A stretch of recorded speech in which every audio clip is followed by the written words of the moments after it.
ہمارے خطیب صاحب تو جو ہاتھ کھڑا نہ کرے اس کی تذلیل کر دیتے ہیں، ان کی مرضی کے مطابق اونچا نہ بولے تو اس کی تذلیل کر دیتے ہیں۔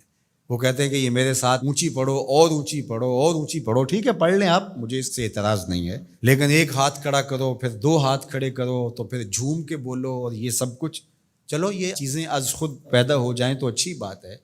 پہلے تو بات یہ ہے کہ جو چیز ہے اس کے لیے کہنے کی کیا ضرورت ہے؟ شاعر کی نوا ہو کہ مغنی کا نفس، جس سے چمن افسردہ ہو وہ باد سحر کیا۔ جب باد سحر چلے گی تو پھول خود بخود کھلنا شروع ہو جائیں گے، لیکن ہو باد سرسر اور مجبور کرے کہ میں باد صبا ہوں، باد نسیم ہوں، پھول کھلتے کیوں نہیں؟ میاں کیوں کھلیں گے پھول؟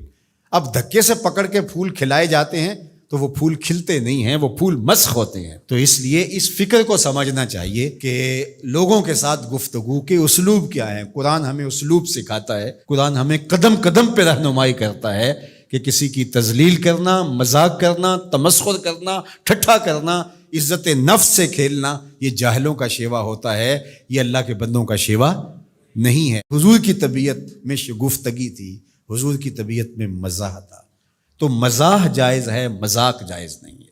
مذاق میں تذلیل ہوتی ہے، مزاح میں اپنائیت ہوتی ہے، قرب بڑھتا ہے، محبت بڑھتی ہے، مذاق سے نفرت پیدا ہوتی ہے۔ تو یہ اس فرق کو سمجھنا چاہیے، اور مزاح کریم لوگوں کا شیوا ہے اور مذاق بخسیس لوگوں کا انداز ہے۔ تو آنے والا جو تمہارے در پہ آ گیا، وہ چاہے شرابی ہے، ظالم ہے، چور ہے، بدماش ہے، جیسا بھی ہے، تو اگر وہ تم سے دین لینے آیا تو پھر تم دین کا وہی اسلوب اختیار کرو گے جو ہمیں دین نے بتایا ہے کہ اس اسلوب سے اس سے بات کرنی ہے۔